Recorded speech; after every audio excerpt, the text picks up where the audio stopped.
hanyuma rero abakunzi ba Easy Life Talk podcast nicyo bitezeho n'iki wabasaba tugana ku musozo. Icyo mbasaba ni iki kamhere ku cyo mbasaba ko icyo mbasaba kizahita kijya ku cyo ndi bubitegeho. Nibaze bakore subscribe sibyo niba mara gukora subscribe numara gukurikira ibiganiro byose bica hano kuri Easy Life Talk podcast ukore like. Gukora like icyo bivuze ni ugushima cyangwa se no kwishimira icyo kiganiro. Nanyuzwe yego. Hanyuma utange ibitekerezo muri comment section utubwire ngo ese ngewe ko bimeze gutya na gutya, ese ko mfite ikibazo iki n'iki nabyitwaramo ne cyangwa se nibiki nakora. Utubwire uti mwadufashije. Ibyo ngibyo bigenda byubaka bitwubaka natwe mu buryo bwo kuvuga ngo hari ibyo dufite gukosora, hari ibyo dufitemo kuzana bishyashya. Ikindi nuko warumbaje ngo nicyo mbitezemo. Icyo mbitezeho cya mbere ni ukugira ubwo bumenyi ndetse bakanabukoresha.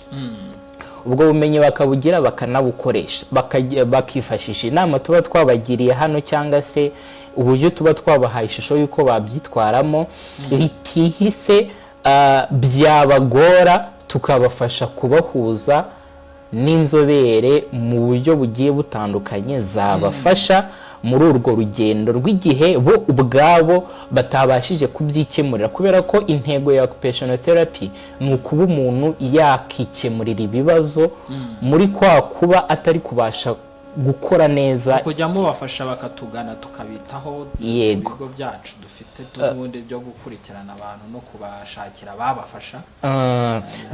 No kuvuga ngo iyo ntego ya occupational therapy yo kuba umuntu we yaba ubwe ku giti cye agiye kwikemurira ibibazo agahera kuri iyo ntego. No kuvuga ngo na hahandi ajya gusaba ubufasha nabo bazamukira kuri wa mujyi wo kuvuga ngo uyu muntu tumufashe kwifasha. Ubundi niyo ntego ya occupational therapy, to be independent. Yes, functional independence. No kuvuga ngo wa muryango ugiye kubyitwaramo gute, ugiye kujya wikemurira ibibazo gute. Yego ni icyo ngicyo tubitezeho, tukaba tubitezeho ko bazaba umuryango ushingiye kugenda barema ibiragano bidashingiye ku bikomere by'imiryango yabo, ibyitwa intergenerational trauma, kuko nyine biba uruhererekane. Niyo mpamvu twabigarutseho tuvuga ngo muhahiseho mu bwana, umwana yakuze abone waba bari mu bijyanye na gatanya nawe abizanye mu mubano. Urumva ni cya kiragano kigiye gukomereza ku kindi.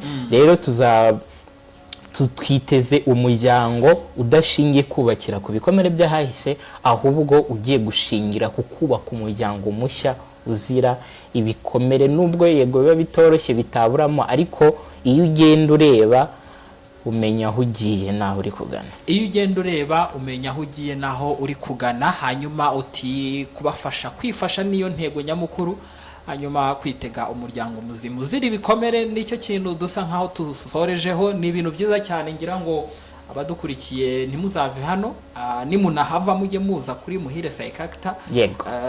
Mwunguka ubumenyi, mugende museke kumushaka amakobedi museke, ariko muze munige mwicare mwige, kubera ko nanone ubuzima bubasha gukora ibyo ubuzima busaba. Ibyo byose ubuzima bugusaba, nanone udafite ubumenyi bwo kubigeraho hari igihe byagorana cyangwa se bikagutesha umutwe. Niyo mpamvu turi hano turashoje. Yego. MEBOT. Yego. Nyuma yo kuguhata ibibazo se turanywera hehe kafanta? Ya kafanta kutari bunshikera. Kafanta ko kaba kanakenewe. Yego. Mu wawe sinzi uko hameze kuko niwe wavuze. Kaba gakenewe turaza kureba ahantu tunyura nyuma y'iki kiganiro. Yes.